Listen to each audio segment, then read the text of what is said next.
After Jonathan Wheatley left Red Bull, it seems like the team is facing some tough times that might last a while.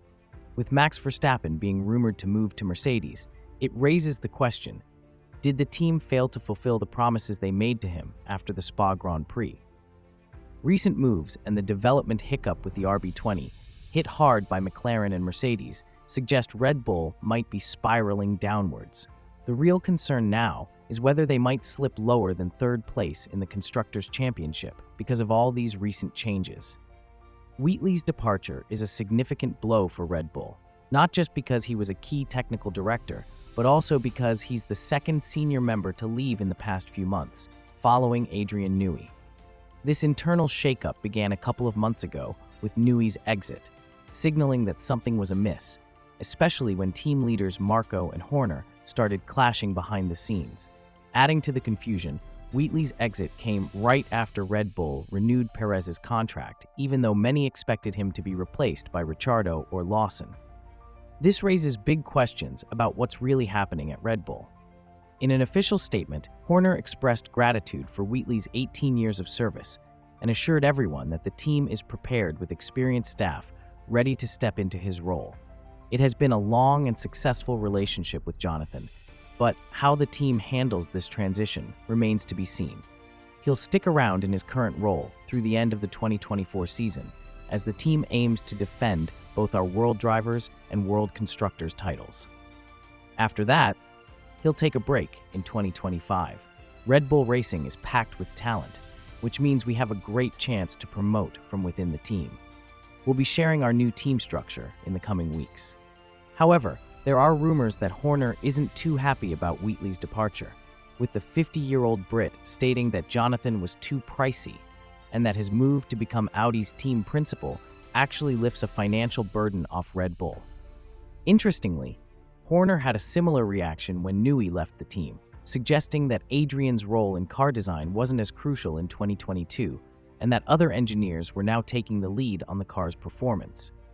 But since Newey's exit, the RB20's upgrades have been underwhelming, to the point where even McLaren was surprised to be competing for race wins starting from the Imola Grand Prix.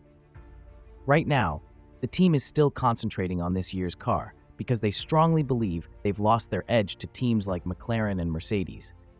Mercedes almost secured a 1-2 finish if it wasn't for Russell's disqualification in Spa.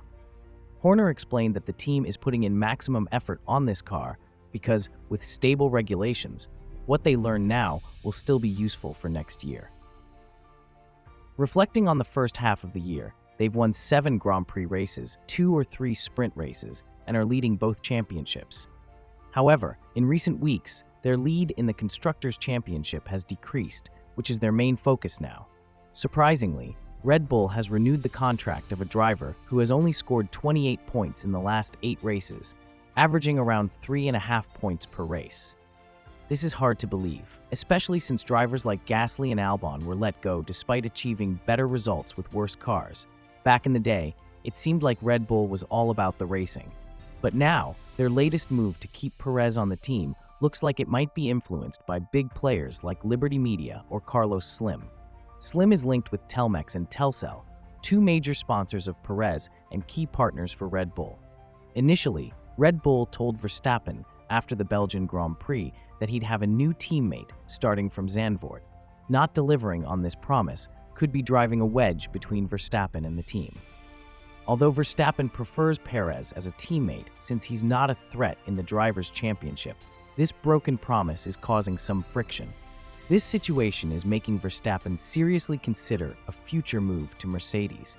Even though a 2025 seat at Mercedes is possible, that opportunity won't be around forever. If Mercedes proves to be very competitive next year, Verstappen might lose his chance to join the team. Red Bull is facing a tough time with their car's underperformance, and it seems they might have hit their peak. Verstappen, despite his incredible talent and some unbelievable race wins like in Canada and Silverstone, is beginning to see the limits. In his recent comments, the 3-time world champion has adjusted his earlier optimism.